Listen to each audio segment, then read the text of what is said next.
கோவை கொடிஷியா மைதானத்தில் taste of Coimbatore 6வது பதிப்பாக கோவையின் மாபெரும் உணவு திருவிழா ஜனவரி 5ஆம் தேதி முதல் 7ஆம் தேதி வரை நடைபெற உள்ளது. கோவை மாவட்ட ஹோட்டல் உரிமையாளர்கள் சங்கத்தின் சார்பாக ஆண்டுதோறும் டேஸ்ட் ஆஃப் கோயம்புத்தூர் என்னும் உணவு திருவிழாவின் 6வது பதிப்பாக இந்த ஆண்டு ஜனவரி 5ஆம் தேதி முதல் 7ஆம் தேதி வரை கோவை கொடிஷியா மைதானத்தில் நடைபெற உள்ளது.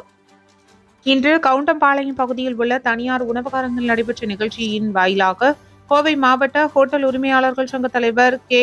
ராமசாமி, செயலாளர் பாலச்சந்திரன், ராஜீவ், பொருளாளர் கோவிந்தராஜ், டேஸ்ட் ஆஃப் கோயம்புத்தூர் உணவு திருவிழா தலைவர் டேவிட் ஆகியோர் கூட்டாக கூறும்பொழுது, ஜனவரி 5ஆம் தேதி முதல் 7ஆம் தேதி வரை நடைபெறும் இந்த உணவு திருவிழா நிகழ்வில் 160 ஸ்டால்கள் இடம் பிடிக்க உள்ளது. அதில் அதிகபட்சமாக அசைவ உணவுகளுக்கு மட்டும் 100க்கும் மேற்பட்ட ஸ்டால்கள் உள்ளது என்றார். கடந்த ஆண்டு 70,000 வாடிக்கையாளர்கள் கலந்து கொண்ட நிலையில் இந்த ஆண்டு 1,50,000 பேர் வருவார்கள் என எதிர்பார்க்கப்படுகிறது என்றார். மேலும் இதற்காக ரூபாய் 250 டிக்கெட் நிர்ணயம் செய்யப்பட்டுள்ளது. 12 வயதுக்கு உட்பட்டவர்களுக்கு டிக்கெட் இல்லை என்றார். மேலும் 3 நாட்களும் பிரபல பாடகர்கள், திரை நட்சத்திரங்கள் கலந்து கொள்ளும் நிகழ்ச்சிகளும் நடைபெறும் என்றார்.